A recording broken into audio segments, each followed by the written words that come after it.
प्रथम मंडल का तृतीय अध्याय।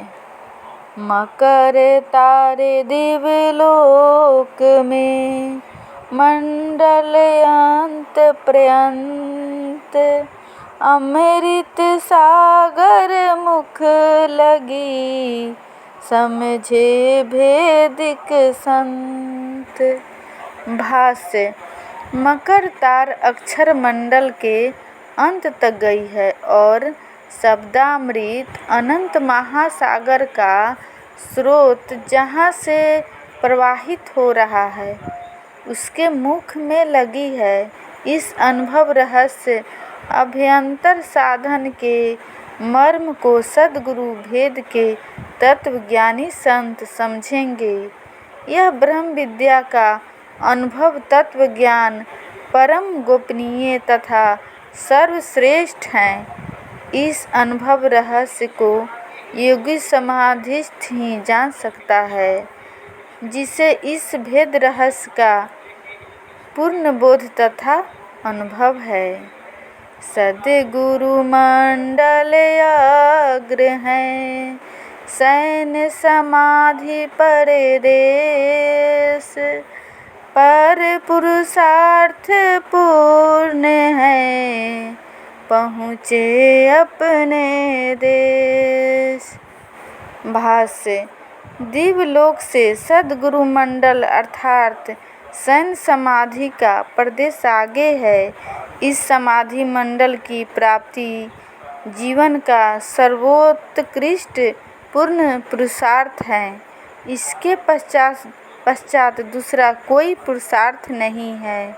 जहाँ पर जीवन के परम लक्ष्य की प्राप्ति हो जाती है, जीवन पूर्ण हो जाता है। वहाँ पुरुषार्थ की पूर्णता है। इसी पुरुषार्थ द्वारा आत्मा अपने विशुद्ध प्रदेश में पहुँच जाता है और अपने वास्तविक आनंद का उपभोग करता है। करी पिपील के पंथ में, कैसे करे प्रवेश। श्वेत सदन श्वेती ध्वजा, फहराती वह देश। भाष्य। शरीर देहाभिमानी रूपी हस्ती चिट्टी रूपी सुरती के सूक्ष्म मार्ग में कैसे प्रवेश करेगा। उस श्वेत गिरि पर श्वेती ध्वजा उस देश में फहरा रही है। प्रभु प्राप्ति का मार्ग अत्यंत सूक्ष्म है और वह परब्रह्म प्रकाश स्वरूप सर्वत्र व्यापक होकर श्वेत समाधि धाम में प्राप्त होता है। कर संबंध निःश्वास से, निअक्षर निष्प्राण। सद्गुरु भेद रहस्य हैं, अनुभव में समझ विधान। भाष्य। प्राण और मन की भूमि का त्याग कर देने पर योगी की चेतना निःश्वास हो जाती है और वह निष्प्राण अमन होकर निअक्षर सार शब्द की प्राप्ति करता है। सद्गुरु के इस मर्म भेद को योग विधान द्वारा अनुभव करने का प्रत्यक्ष ज्ञान होता है। प्रथम देह की सुधि नहीं, इंद्रियन अर्थ अभाव। मन पंगु मर जात हैं, पूर्ण शांति सुख पाव। भाष्य। विहंगम योग के साधन में धारणा के स्थित होने पर स्थूल शरीर का भान नहीं होता, क्योंकि इंद्रियां अपने कार्यों को छोड़कर अंतर्मुख हो जाती है। इसलिए उनके विषयों का अभाव हो जाता है। विषयों के उपभोग न होने से मन क्रियाहीन पंगु होकर मृतक हो जाता है।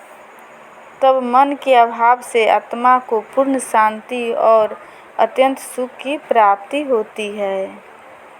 स्थूल सूक्ष्म के त्याग में कारण योग शरीर, अनुभव शब्द विवेक में छूटत कारण धीर। भाष्य। स्थूल और सूक्ष्म शरीर के त्याग कर देने पर भी अज्ञान युक्त आत्मा और मूल प्रकृति का संबंध लगा रहता है। उसको कारण शरीर कहते हैं। वह कारण शरीर भी धीर योगाभ्यासी से शब्द के अनुभव विवेक द्वारा छूट जाता है। योगाभ्यास द्वारा जिस प्रकार से अंतर चेतना प्रवेश करती है, क्रमशः शरीरों का उत्तरोत्तर त्याग हो जाता है। यही ब्रह्म विद्या योग की महिमा है, जिसे इस पद में वर्णन किया गया है। प्रेम से बोलिए सद्गुरुदेव भगवान की जय।